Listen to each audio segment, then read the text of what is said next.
Hi, this is Brian with the Fanboy Factor. I am here today with Ellen Dorfman, president of Super Impulse. Alan, thank you so much for talking with me today. Hey, I'm very glad to be here, Brian. Thank you. So, we're talking about these Poptaters that you have coming. Are they out already, or they're? They're out. Yeah, we're just introducing our second wave. So the first wave has been out for a couple months. Oh, wow. And it looks like you got various licenses for that go along with it. Yeah. It- So let me I'll give you a little quick overview of Poptaters. Poptaters are co-branded Mr. Potato Head. So we were fortunate. We have a long time relationship with Hasbro. right. And they have done some co-branded potato heads in the past, but they went on hiatus for a while. The partner they worked with previously was no longer involved in the line. Hasbro knew that we were pretty well connected with other licensors, other brand companies. So they asked if we would be interested in taking on the line, and of course we were. So I guess the best description is imagine if Mr. Potato Head was attending Comic Con and wanted to dress up and cosplay. So that's our basis. So we take Potato Head and say, what would he look like if he was wearing a Sonic costume, or what would he look like as the dude from the Big Lebowski? And they're fully playable. So you get a Potato Head body and all the parts, and the parts will store within a little trapdoor behind backside of Mr. Potato Head. And what's really nice is that they're mix and match. So you can take Optimus Prime and put his helmet onto Dwight from The Office, or however you want to mix and match them. So that's Pop Taters. It's very eclectic licensing you guys have here. I mean, you said, Transformers, The Office, Big Lebowski. It's definitely I mean, other than, the kid market, just because it's Mr. Potato Head, you guys really seem to be hitting that collector's fan base as well, which is great. So the key word is our marching orders are pop. So we're looking at pop culture, and we're looking at really it's a pretty broad range, and Right. we're looking at all opportunities. It's great. So if I can ask, what is the price point on these, if you don't mind me? Suggested retail is it's 16.99 on Amazon, and it varies a little bit. Retail can go a little bit less than some of the mass merchants. That makes sense. That's a decent price point. I mean, especially I've seen a lot of licensed stuff that goes even more than that. So Two licenses on each one of these, so we're contributing on each one sold. very cool. So now the picture was kind of I only saw the one picture. Now are they like the same shape as the I guess the traditional Mr. Potato Head or So they're the same shape. There's a couple varieties of potato head. So the bodies, the pure naked potato body is 4 inches, okay. and then when you get done adding the pants and the feet and all the accessories, and then whatever is on top of the hair or hat or we're doing trolls so the hair pops up. We're getting closer to 7.5 to 8 inches, depending on the style. Wow. So It's yeah, so pretty they're nice size. They look good on the shelf. I'm just yeah, like I said, it's the licensing you guys have that I'm just extremely impressed with. It's just We've been different. doing it for a long time, and we have this full range of world's smallest. And I'm sure that if you dig a little bit, you'd find a lot of the licenses that were co-branding on Pop Potatoes. You'll also find some kind of version under our world's smallest range as well. It's great. It's great. It's Mr. Potato Head's definitely one of these things that just constantly is cycling. It's just the popularity just keeps coming back and back and back. It's very entertaining to watch. Yeah, so for a long time, Mr. Potato Head was kind of the spokesperson, or they called the spokesbud for Hasbro itself. I think if you pulled up to Hasbro's headquarters in Pawtucket, you'll see a nice statue of full color Potato Head greeting you. And his styles changed over the years when he was first introduced. And Mr. Potato was the first toy that was advertised on TV. And in his very early days, he had a pipe and he Right. drove a car, and there was a bunch of other fruits and vegetables that were also part of his extended family. And as times changed, it became a little inappropriate for Mr. Potato Head to be smoking, so the pipe went away. And he doesn't drive these days, but he really resurged when the boys at Pixar came along and decided to style him up a little bit and put him into the Toy Story gang, and had him voiced by Don Rickles. And all of a sudden, he went from a young children's toy to kind of a pop culture icon. Yeah. And ever since then, we've seen him as Darth Vader and we've seen him as Stormtroopers, and you know, and now we're seeing him as Sonic and Bob Ross. So he evolves. Can't wait to see that Bob Ross thing. Talk about Yeah. talk about a pop yeah, talk about a pop culture phenomenon. And by the way, it's one of our more popular styles. I can believe it. Yeah. It's I I don't understand it, but good for him. Yeah, people like afros, I guess.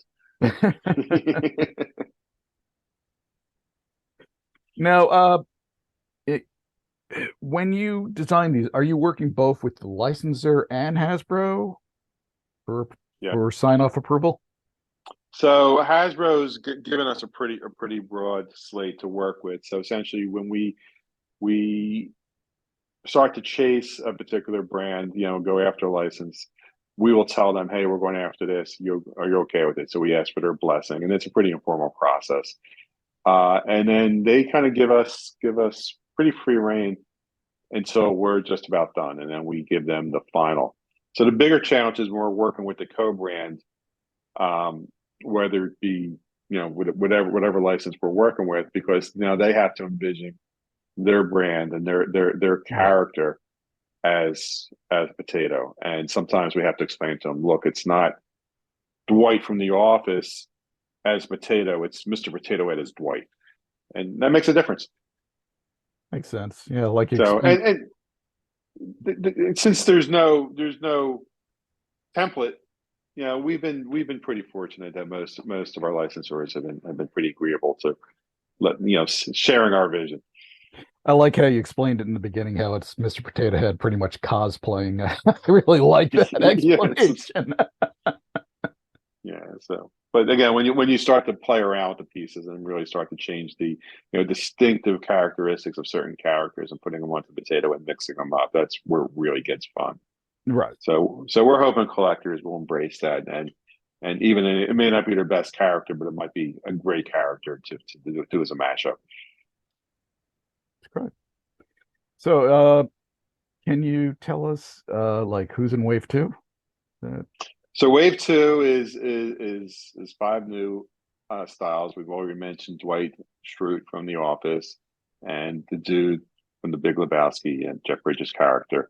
We also have Sonic, which is funny because Sonic, everybody remembers Sonic as a very slim, fast, quick, quirky little guy, and here he is in a little bit of a chunky, roundish potato base, potato outfit. We have Chucky from the horror films.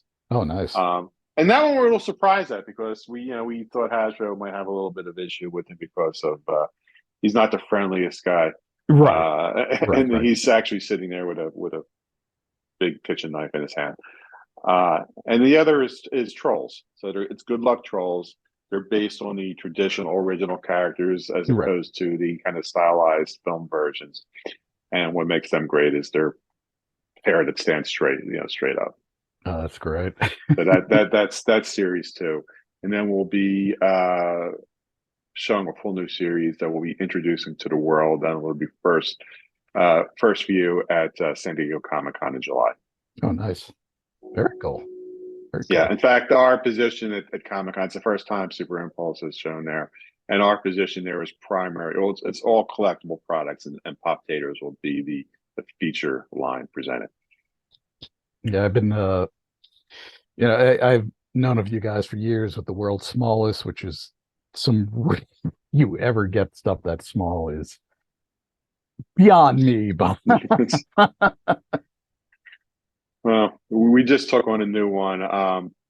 Um, Actually, just yesterday we were taking it apart.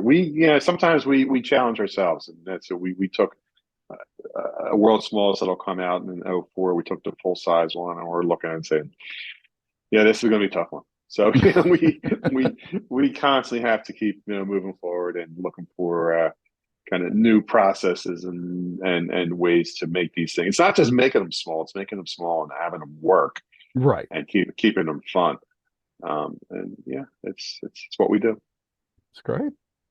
I mean, like I said, from what I've seen in the pictures so far, the Poptaters look great. I'm not going to ask, but I really can't wait to see what other ideas you guys have it coming down the Uh, pike.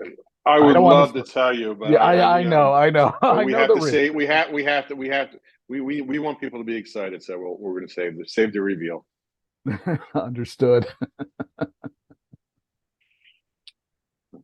But these are great, man. It's Yeah. it's I grew up on the on regular Mr. Potato Head. I saw the different ones that came out, the different licenses, but it seemed like the previous person was mainly focusing on more superhero stuff, and while you guys are really delving into more pop culture stuff, it's so great. It's just like you said, the dude, Dwight Schultz. It's just like these become modern iconic characters that and I personally can't wait for these. So it's part of our criteria when we look at a character, and look, you see characters and brands and opportunities everywhere. Every time you turn on a computer, every time you turn on a television, everybody's turning on a television anymore. And there's we're surrounded by it, and we try to focus on people that have brands that have a fan base that's undeniable, that have people Right. that love the characters. The Office has gotten so popular in the last few years. I mean, practically you can view The Office anytime, 24/7. You read about the Big Lebowski conventions that happen every Yep. year. Everybody dresses up as the dude. He's certainly the central character. Sonic Red Hot. There's at Comic Con they announced a new movie plus their program. Excuse me, at the licensing show last week. So Sonic continues to trend upward. Right. Um, so everybody has their favorite. Um, I mentioned Bob Ross, which is one of the top sellers. Another top seller is Gene Simmons' character, the Demon from Kiss. I And the believe it. Kiss Army is undeniable. Those fans are rabid.